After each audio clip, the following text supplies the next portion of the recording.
co-author of Adam's Eve, A Handbook for the Social Revolution. Subtitle, ECOA and the Story of Adam and Eve. For our enlightened and advanced society, it's a sad commentary that a high percentage of marriages have failed since the mid-60s. Even more disconcerting are the studies that show many women whose marriages survived this tumultuous period insist if they could start their lives over again, they would choose a different person as their spouse. There are even some scholars who go so far as to predict the end of marriage. These experts overlook the fact that we have experienced a social revolution. There is another explanation for the reaction of married women in these studies. What the experts have overlooked is that women have been changed by the social revolution. Looking back at who they were when they spoke those words and their wedding vows many years ago, they would barely recognize themselves when compared to who they are today. In fact, many react the way they do today because they no longer think and act the way they did before the revolution. On the other side of the sexual divide, many husbands remain mired in the traditions of the past. No one can deny that the social revolution has altered our society forever. In today's world, to survive, we must understand how we have been changed by the revolution. To prosper, we need to learn how to avoid the dangers both to property and personal relations that arise due to the unconscious influences of old habits and traditions that are increasingly out of date, but tenaciously embedded in our psyche. Many people share their own stories or those of others whose lives illustrate how the cultural images are followed even today, well after the revolution. These stories clearly identify people by their conduct. Of all these stories, Margaret's story provides the best illustration of the old culture images. At the time she told the story, she was in her 70s. Her story follows. I first met my husband David when we were in college. We got married in our senior year. Both of our parents approved. For me, there never was anyone else. He was all that I could ask for. I know I could have looked around, but I didn't. David was the one, and I think I was the only one for him. Due to the complications of my first pregnancy, I had a miscarriage, and I was told I could never have children. We never did adopt. I know most of my friends have marital problems from time to time, but we didn't. I actually felt sorry for a lot of my friends. I learned that my place was to be silent. I was often embarrassed at how perfect our marriage was. In all those years, we never had a fight.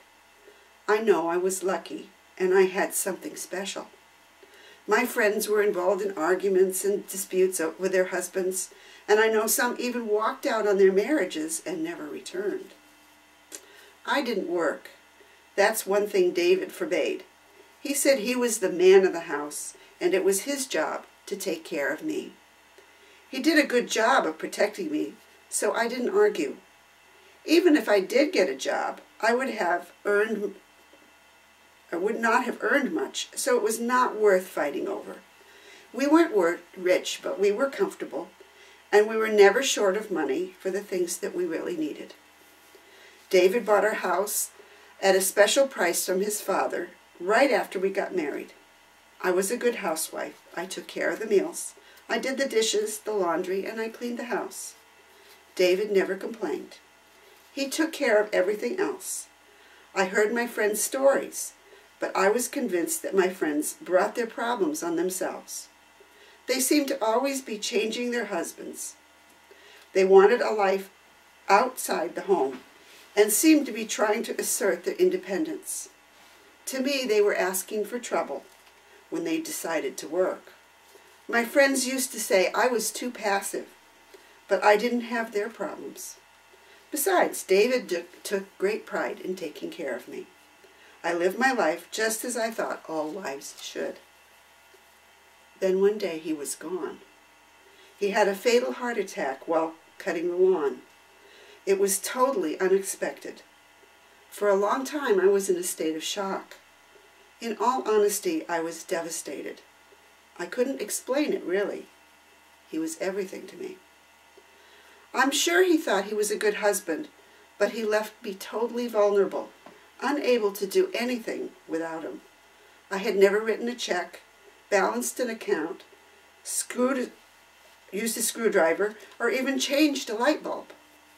Suddenly, my total admiration and respect for him for what he had done for me all those years changed, and I was angry. It wasn't that he died and left me. I learned to accept that. It's just that I couldn't accept the fact he left me totally unprepared for a life without him. It wasn't right. I had to borrow money from a friend just to tide me over while his estate was probated. I couldn't help the attorney because I didn't know what David owned or where he kept things. I had no idea whether he had a lockbox or a will. I find myself hating the man who had done everything for me. I would not wish my fate on anyone. In the end, the man who had cherished and protected me all those years deceived me and left me totally unprepared for life without him. Margaret and David lived the old culture story. David was the ideal knight in shining armor, and Margaret was the perfect pauper princess. No one could have written a better script for the old culture lives. Unfortunately, David remained locked in the old culture images and never saw Margaret as an equal human being separate from the image of the pauper princess. Unfortunately for Margaret, she shared that dream. This inability to see beyond the old culture images locked them into some strange female versus male war. However, before you feel sympathy for Margaret's plight, you must realize that she too was responsible for her predicament. While David lived blindly following the old images, she also lived her life as the dutiful and obedient wife idealized in the images. For more information how to survive these cultural snares, read Adam's Eve. Thank you.